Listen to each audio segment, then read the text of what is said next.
சகோதர சகோதரிகளே, இன்று நாம் தாய் திரு அவை புனித பியோ அவர்களின் பெருவிழாவை கொண்டாடுகிறது. புனித பியோ வாழ்விலிருந்து 3 முக்கிய பாடங்களை நாம் கற்றுக்கொள்ளலாம். முதலாவதாக, ஜெபத்தில் ஆழ்ந்த விசுவாசம் கொண்டவர். புனித பியோ தன் வாழ்வில் இயேசுவின் 5 காயங்களை வரமாக பெற்றிருந்தார்.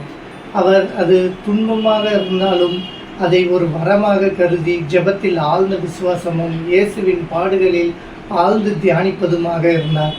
அவர் அந்த ஜெபத்தின் வழியாக பல புதுமைகளையும் செய்து வந்தார்.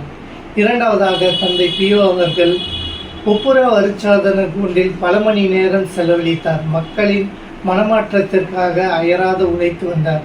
புனித பியோ அவர்கள் சிறப்பான வரம் ஒன்றை பெற்றிருந்தார். மக்கள் பாவம் சொல்வதற்கு முன்பாகவே அவர்கள் பாவங்களை அறியும் ஒரு மனநிலையை பெற்றிருந்தார். அது அவருக்கு தெளிவாக மற்றவர்களுக்கு ஆன்மீக வழிகாட்டுதலாக விளங்கியது.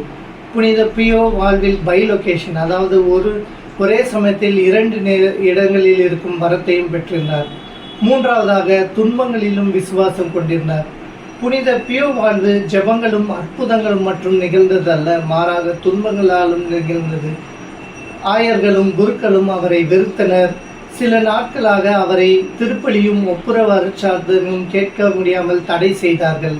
அந்த நேரத்திலும் ஜெபத்தில் விசுவாசம் கொண்டு, கடவுளின் மீது விசுவாசம் கொண்டு தன் பணிகளை செய்து வந்தார்.